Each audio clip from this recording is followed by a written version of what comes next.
How Red Bull built an empire. Red Bull, you'll probably pay about $3 or your local currency's equivalent. 9 cents of that goes towards paying for actually making the beverage you consume. The rest goes towards everything else, and as you undoubtedly that? know, in Red Bull's case, everything else is a tremendous amount. Some slim portion of that $3 $3 for a goes can? towards paying for this, the company's headquarters. And this company headquarters is so far from normal. It's not in a major city, it's not even in a minor city, it's in the small Austrian mountain town of Fuschel. Only thing I know about Red Bull is they be doing those crazy TikToks and somebody got paralyzed off of one of them. Now, I don't know if Red Bull, like, got them compensated and all that, but hey, my. This is a town with one supermarket, 2 coffee shops, 1 bank, and 1 globally known multinational beverage enterprise.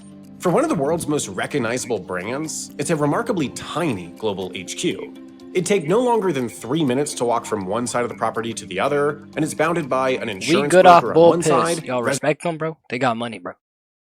Money, motion, status. residential We gotta homes on another, and a yield. small hotel on the third. It's got no walls or fences or gatehouses. In fact, the public is even permitted to stroll through its gardens. There's no great strategic logic behind this location. Rather, Red Bull's co-founder, Dietrich Mateschitz, just liked Fuschel.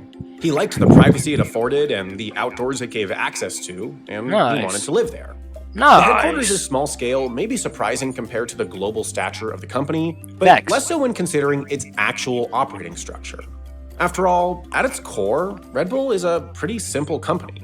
It sells its traditional flavor, a sugar-free variant, a slightly different zero sugar version, then 14 different configurations of traditional and sugar-free fruit-flavored editions. Each of these is sold in a couple different sizes to fit different distribution channels and markets, but that's pretty much it. That's their entire product lineup. Compare this to their closest yet smaller competitor, Monster Energy, which sells so many different variants, seasonal, co-branded, and regional flavors, that there's not even a definitive count of how many different beverages they sell, though the rough estimate is around 150 at a given time. Adding to their simplicity, Red Bull doesn't 150 monsters in the world? There's no... How do you come up with new... You're making fake flavors, bro. At that point, you're just putting acids and anything you could find into a drink, bro. There is no way you got 150 flavors on Earth. Unless you're using mythical spices and you creating like curry drinks and stuff like that. But you only got berries and regular fruits. You ain't got nothing. You even manufacture their own product. They contract Austrian fruit juice company Rausch to do it for them. In their early days, Red Bull hardly had the money to set up dedicated production facilities, but as part of the small Austrian business community, co-founder Mateschitz had connections to the Rausch family and convinced them to handle it. Today, little has changed in this arrangement but the scale, but even then, most of the world's Red Bull is still manufactured in the shadow of the Alps, and all of it by the fruit juice company. Their largest manufacturing site is here in Budapest, Austria. It's co-located with a Ball Corporation factory who's contracted to make Red Bull's bespoke cans, not used for any other beverage, while the direct rail and highway access allows for easy onward distribution logistics. A similar setup is replicated mere miles away, just over the border into Switzerland. It's got a Rausch factory, a Ball Corporation plant, along with direct rail and highway access too. Until 2021, every single can of Red Bull sold anywhere in the world came from one of these 2 sites until the company worked with Rausch to start making product in Red Bull's biggest market, the US. So the setup was replicated a 3rd time in the outskirts of Phoenix, Arizona. Rausch factory here, Ball Corporation plant here, rail access here, highway access there. Keeping a 17-product line with 2 manufacturing partners going just isn't that involved, which explains why the vast majority of people at Red Bull do not deal with making Red Bull. Rather, they focus on what $1 of every Red Bull sale goes towards, convincing you to buy a can. Every dollar goes to this? Red Bull was more a marketing company than a drinks company. Prior to co-founding it, Dietrich Mateschitz worked at a consumer goods multinational called Blendax as the marketing manager for one of their lines of toothpaste. This often took him to Asia, and at the time, the 70s and 80s, energy drinks were already widespread across the continent despite being nearly unheard of in the West. On one of Mateschitz's trips, as the fable goes, he was sitting at the bar of the Mandarin Oriental Hong Kong, chatting with fellow travelers and flipping through the latest edition of Newsweek. Inside, he found an article highlighting that Japan's single largest taxpayer was energy drinks manufacturer Lipovitan. Details get a bit fuzzy and conflicting on what exactly happened next, but what Yeah, that wouldn't work in America, bro. Somebody's the biggest taxpayer is probably not even a real business. You know, I heard Amazon be ducking the taxes. All the companies they ducking the taxes. We gotta figure that out, bro. Cause you know what I'm saying. Biggest taxpayer could be me. You feel me? we know It for could be sure me. is that Matuschitz hated his job. 32 He wanted to start cents his and own company, 46 and these pennies. factors combined with his new awareness of the We doing fortunes big found in time. energy drinks brought him to TC Pharmaceutical Industries, the Thai manufacturers of a drink called Krating Dang, or in English, Red Bull. Bull. Sensing opportunity, the Austrian struck a deal with the Thai manufacturer. They'd each invest $500,000 into a new company, Red Bull GmbH, that'd reformulate and rebrand the product into one targeted at Western consumers. Krating Dang, like most Asian energy drinks at the time, was sold in small glass bottles and was intended to be consumed more as a shot. It was not about its taste, it was about its function. Matuschitz spent the next few years reformulating this baseline into a drink intended more for sipping. He wanted something that tasted less like medicine and more like soda, so he added carbonation, reduced sweetness, introduced a touch of acidity, and expanded the default format into So Red Bull is the first like G Fuels and Monsters and all that in America. They really popularized everything. Damn, it's really the larger OG, 250 boy, I did not know milliliter that. cans. Come April 1st, 1987, I low-key just thought they after a all spawned in prolonged randomly. process gaining regulatory approval to sell the novel product, Red Bull hit store Tastes like shelves buns? in its I new know. home country of Austria. Only time I ever had a Red Bull was in Africa. It was not what it was hyped up, bro. In my head, I'm like, wow, I can't wait to try Red Bull, and it just went cool, bro. We straight drinking G Fuels. You know what I'm saying? Word, we gonna put G Fuel in our name on Fortnite. G Fuel. Red Bull never had. You never seen somebody on Fortnite with the name blank on on Red Bull. No, it's blank on G Fuel, blank on 60 FPS, blank on 60 hertz, blank on G Fuel. You feel me? Because G Fuel was really a staple. Red Bull don't got motion like that. Same had it once, never again. I It was know. initially positioned as premium and elusive, sold for far more than the average soda. Matuschitz went around and convinced bars one by one to stock it. Its novelty intrigues people, and bartenders would push it as a mixer to work with vodka or Jaeger. Matuschitz also guerrilla marketed it in the places and contexts But they have he a thought Red ninja Bull would setup? be most True. useful. He'd hand it out for free at university campuses during exam True, that weeks, ninja setup. businesses that late-night taxi drivers frequented, anywhere where people would struggle yet Cinema. want to stay awake. All his efforts were compounded by strong word-of-mouth spread throughout the small country. The new product was splashy, and it made for a good topic of conversation. In its first full year of operations, Red Bull sold 1.2 million cans, then it followed that up with 1.7 the next, and quickly reached profitability, the hurdle every entrepreneur dreams You sold 1 million cans and that's not profitable? God damn. of. But after jumping over this first hurdle, Matuschitz only million? saw the next one. Red Bull had to expand How much did they in his spend? mind, but he simply just wasn't. They were struggling to gain regulatory approval in any viable market, as national regulators were Watch it wary like to water approve too. a product with GGs. taurine in particular. A food additive that lacked any long-term consumption would be to approve a product with taurine in particular. What's A food taurine? additive that lacked any long-term consumption research, fueling legitimate fears that frequent consumption of it could be harmful. Hungary and Slovenia would allow it, and the company did expand there, but the wealthier, larger markets to the west just wouldn't budge. But then, Matuschitz just simply got incredibly lucky. America On said January yes? 1st, 1993, the European Union launched its single market.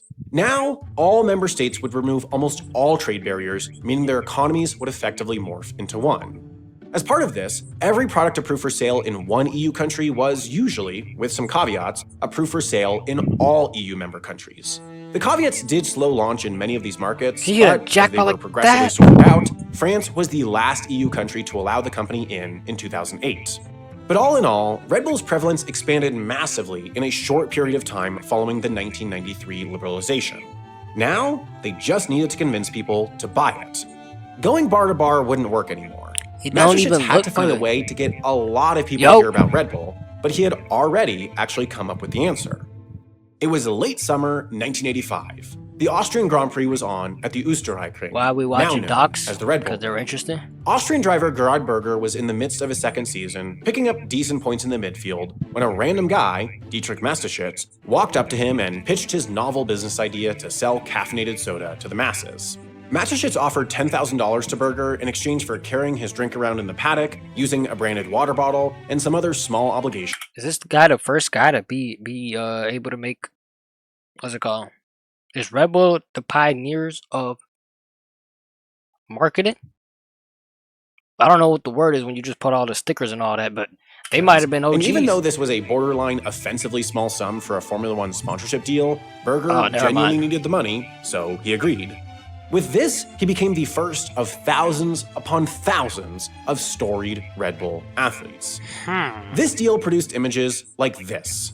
These images were how Red Bull got its message out to the world.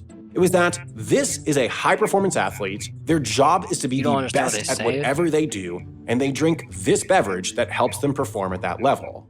Every time a high-performance athlete was pictured with the Red Bull logo, the subconscious of everyone that saw that image started to associate Red Bull with performance. When those people wanted to perform, they would remember that Red Bull was what the professionals used to perform. Wait, so are we all bots and controlled? Because if they just infiltrated all the minds and made you think that, and it's not even really true, Red Bull could have been bad for you, you never even knew, or it could have done nothing, and you never knew. Like, is everything that we buy just a product of them controlling us? And how can I do the same? You know what I'm saying? Because I need some puppets too. You feel me? Then they'd buy it, world Red Bull domination would over earn here. $3, and they'd use one of those to do this all again.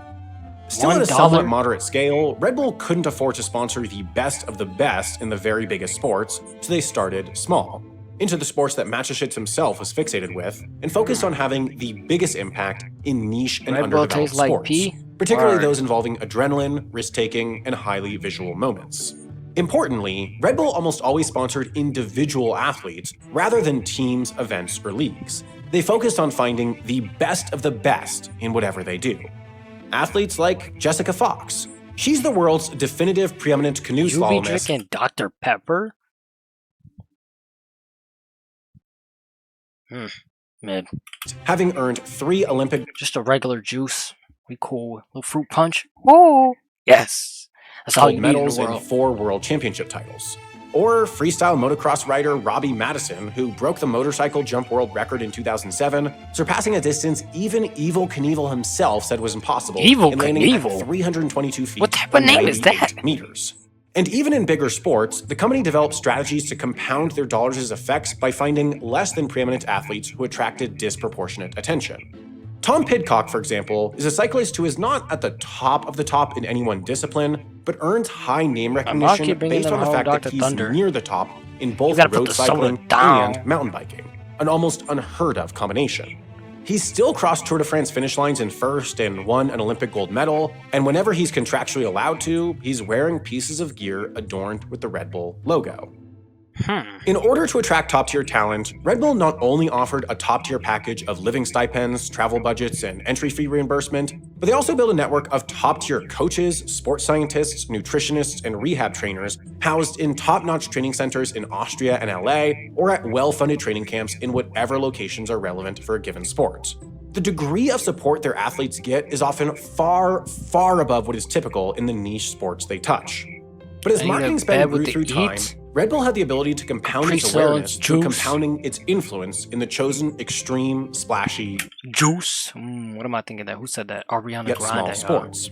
They started to not only sponsor individual athletes, but transform entire sports. You see, larger sports have governing bodies. FIFA for soccer, World Athletics for running, ITF for tennis. These institutions set rules, standards, and put on high-level, often championship competition in their respective domains. Niche sports often lack these governing bodies, meaning competition is clunky with different groups working in different, sometimes incompatible ways, leading to a lack of progression and opportunities at the top end of each sport. Red Bull would enter these sports and produce the best funded events with the biggest prizes, immediately attracting top-level talent, becoming the event they build their seasons around, and incentivizing those across the sport to make their style of competition compatible with the way Red Bull did things, naturally standardizing the sport. In cliff diving, they produce the Cliff Diving World Series, you understand what the definitive world. So they saying that Red Bull, instead of going to bigger market, so they saying Red Bull, it took to the small people, feel me? Because then they could like communicate, feel me? No. They're saying the sports that are not overly organized, or like this, you know what I'm saying? The solo more sports. They would take those and make them super extreme, so then Red Bull could be like more marketable as like, whoa, we are this extreme drink. It's gonna make you fly. You know, Red Bull gives you wings. Yeah. That's what they saying. Championship for the sport. Facts. In freeride mountain biking, the company puts on Red Bull Rampage. Once See? again, the See? preeminent event in the sport. The same goes for big air kiteboarding with Red Bull King of the Air. The biggest athletes, the most media, the most attention. In parkour and slacklining, So then they created their own events within these niche sports, and then made them super spectacles. enduro, and more, it's the same. Red Bull's events play a massive central role. This means that in many of the world's most visually interesting sports, the best athletes take their biggest risks producing the most captivating moments in front of a Red Bull logo. People performing at their highest level while the Red Bulls are seared into your brain.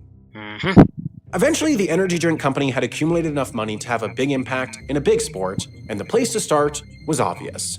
They'd compete in Matashic's favorite sport. It was time to enter Formula One.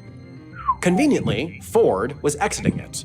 They were losing hundreds of millions of dollars a year, they weren't winning, and corporate just no longer considered it worth it. Being bad at making cars was not exactly a strong marketing message for a car company, so the team was slated to close up shop at the end of 2004. Formula One, the league, wouldn't automatically allow new entrants without a lengthy application process, so it was far easier for Mateschitz to buy Ford's team, and considering how much money it was losing, Ford offered it, including all its infrastructure like staff, a factory, and an engine contract, for just a single dollar. Red Bull then invested a ton of money, hired a winning combination. What? $1? What type of business is that? $1? And aerodynamicist What? Adrian Newey, and it worked. By 2009, Yo, they won any their businesses trying to sell me for $1 or trying to let me buy something for $1, you know? You know what I'm saying? I could buy something for $1. You feel me? race, They buying and whole just teams. a year after they won both the drivers and the constructors championships, value back in the starting dollar. a 4-year streak of winning both. Their first of 2 golden eras, the second including 4 drivers and 3 constructors championships. While Formula One might not be the biggest sport in many countries, its uniquely global reach still makes it one of the world's very biggest spectator sports leagues, driving just a simply massive amount of attention towards the words Red Bull, especially when they're winning. Red Bull truly flipped the script on how marketing works. Rather than creating a fictional narrative involving their product to play on TV, they manufactured real-world moments displaying or implying their product at use. They built a global, stunningly legitimate athletics machine to manufacture moments the world would crave to see. Nobody And they wants managed to do have so while boss being a man wanna legitimate win as a force for leader. good. Yeah, they would, Red bro. Bull, the overall Yeah, they company, hardly has a net positive for the world. It's hard to find merit in driving up caffeine and sugar consumption rates. But if you set the public health costs aside, there are many, many corners of the world of athletics where their influence has meaningfully improved the lives of athletes. For that, there are countless admirable, influential athletes who feel genuine goodwill towards the company. Their passions are better because of this energy drinks company. This means that plenty President, of people, young boy, both vice athletes president, and surely. fans, don't think of Red Bull as an energy drinks company. They think of them as an institution. This institutionality has, for decades now, cemented Red Bull's position of market supremacy. They And are then like Monster is just straight for gamers, but G the Fuel energy clears. drinks company. Everyone else is just those who attempt to emulate. Facts. So, as many of you know, I'm pretty involved in helping run the streaming service Nebula, and recently I brings the big old twist.